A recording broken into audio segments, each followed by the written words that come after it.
बहादुर भाग्यशाली कासिम मुल्तान की लड़ाई जीतकर घमंड के नशे से चूर चला आता था। शाम हो गई थी। लश्कर के लोग आरामगाह की तलाश में नजरें दौड़ाते थे,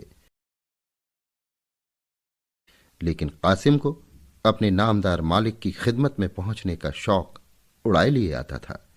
उन तैयारियों का ख्याल करके जो उसके स्वागत के लिए दिल्ली में की गई होंगी, उसका दिल उमंगों से भरपूर हो रहा था। सड़कें बंधनवारों और झंडियों से सजी होंगी। चौराहे और नौबत खाने अपना सुहाना राग अलापेंगे ज्यों ही मैं सरे शहर के अंदर दाखिल हूंगा। शहर में शोर मच जाएगा। तोपें अगवानी के लिए जोर शोर से अपनी आवाजें बुलंद करेंगी। हवेलियों के झरोखों पर शहर की चांद जैसी सुंदर स्त्रियां आंखें गड़ाकर मुझे देखेंगी और मुझ पर फूलों की बारिश करेंगी। जड़ाऊ होदों पर दरबार के लोग मेरी अगवानी को आएंगे। इस शान से दीवाने खास तक जाने के बाद जब मैं अपने हुजूर की खिदमत में पहुंचूंगा तो वो बाहें खोले हुए मुझे सीने से लगाने के लिए उठेंगे और मैं बड़े आदर से उनके पैरों को चूम लूंगा। आह, वो शुभ घड़ी कब आएगी। कासिम मतवाला हो गया। उसने अपने चाव की बेसुधी में घोड़े को एड़ लगाई। कासिम लश्कर के पीछे था। घोड़ा एड़ लगाते ही आगे बढ़ा। कैदियों का झुंड पीछे छूट गया। घायल सिपाहियों की डोलियां पीछे छूटी। सवारों का दस्ता पीछे रहा।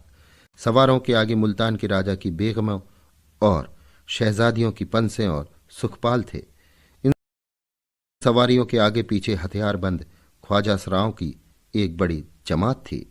कासिम अपने रो में घोड़ा बढ़ाए चला आता था। एकाएक उसे एक सजी हुई पालकी में से दो आंखें झांकती हुई नजर आईं। कासिम ठिठक गया। उसे मालूम हुआ कि मेरे हाथों के तोते उड़ गए। उसे अपने दिल में एक कपकपी, एक कमजोरी और बुद्धि पर एक उन्माद सा अनुभव हुआ। उसका आसन खुद ब खुद ढीला पड़ गया।